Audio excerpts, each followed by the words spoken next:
Hi guys, welcome back to another cinematic mic review. Today I'm going to be doing another review on my DVD collection. Today we got number 5, which is Zack Snyder's 300.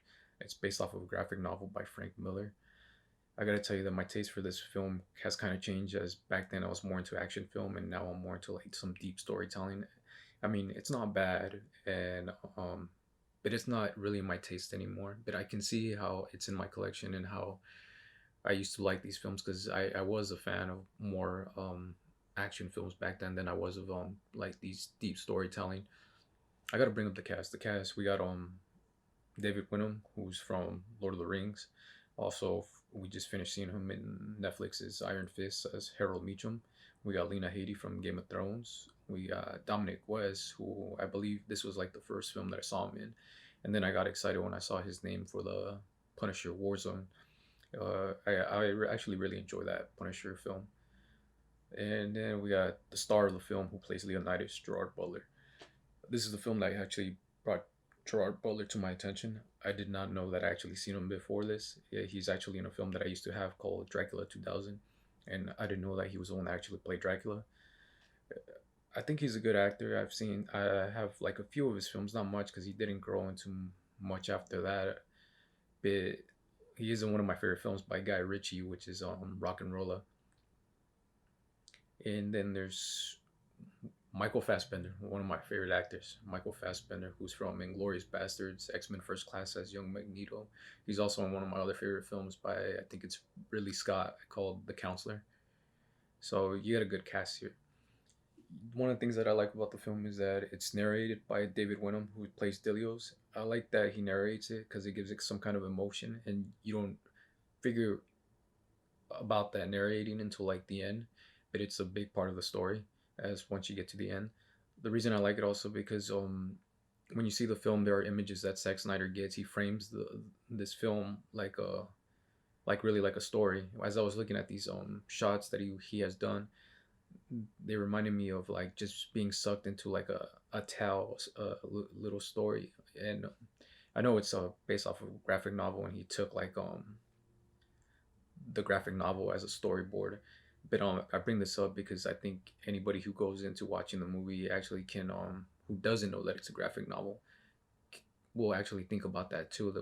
They're able to see that as of a story that's being told. You're hearing a story, and the way he frames it, the way these characters like walk back from the camera, it looks like an image from the book, from a story. So I really like that.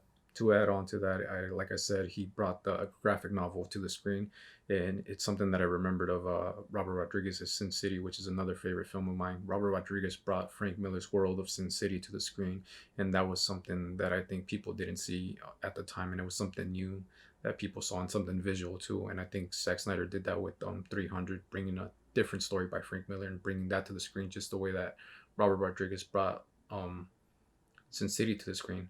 But each of their directors are their own people, and they made their film. This film did remind me a lot about of Sin City, and I figured it was because Frank Miller did both of these graphic novels. I like the night shots in this film. I like the way the moon reflects off of these people and gives it like this blue kind of look to it. And I love the way the red of the cape also comes out in the nighttime. It's still there. I mean, they're Spartans, and the red is their color, and it plays an important part to the film. And day or night, the color of the red coming out is really good. There are some pretty cool slow mo, fast mo shots in this film that gives it a very visual look that's really nice to see on the screen. I give Zack Snyder a pass to use this because if I see another director use it, it's something that I probably would throw me off unless they know how to use it well. But I have a feeling that if I've seen it from someone else, I might not enjoy it. I can't think of anyone else right now that I've probably seen use the slow mo, fast mo, and I'm pretty sure it's something that we all know Zack Snyder does.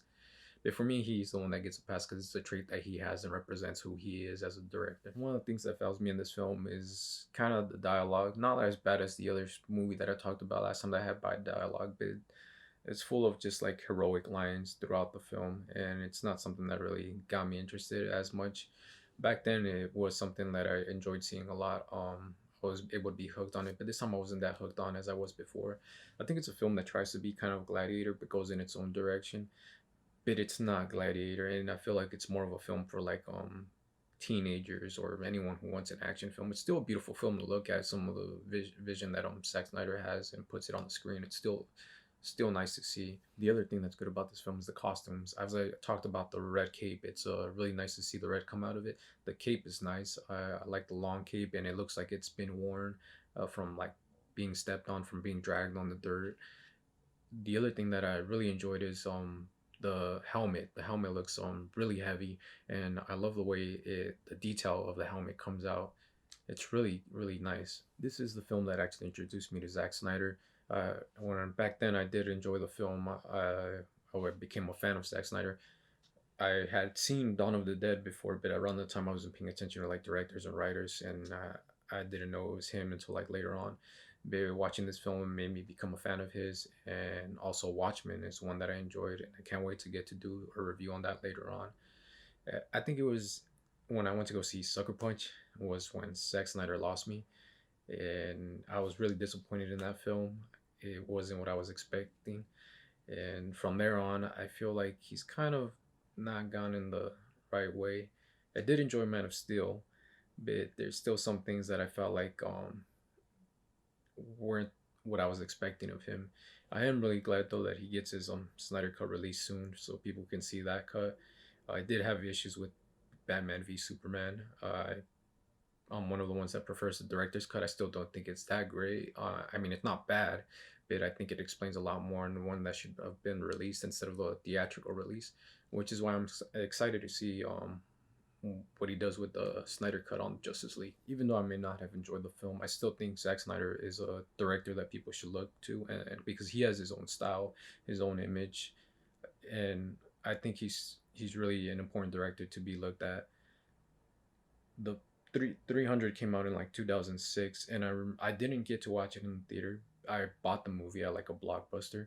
I bought it because of word of mouth. Everyone was talking about how good it was around the time it came out in the theaters. It just didn't get my attention that much, but then people started talking about it, how good it was, and I decided to just buy it off the shelf, and I bought it and I enjoyed it when I took it home.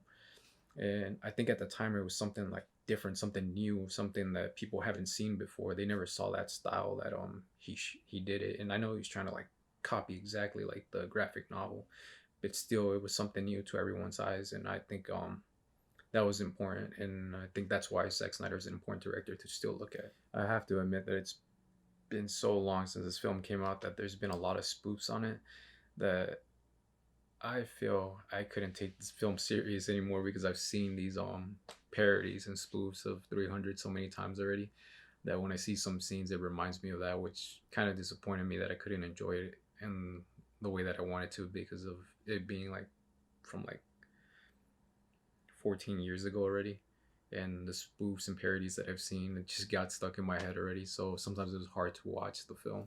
If you guys are an action fan or a graphic novel fan, I do think that this is a film worth watching, so if you guys get a chance to watch it, watch it.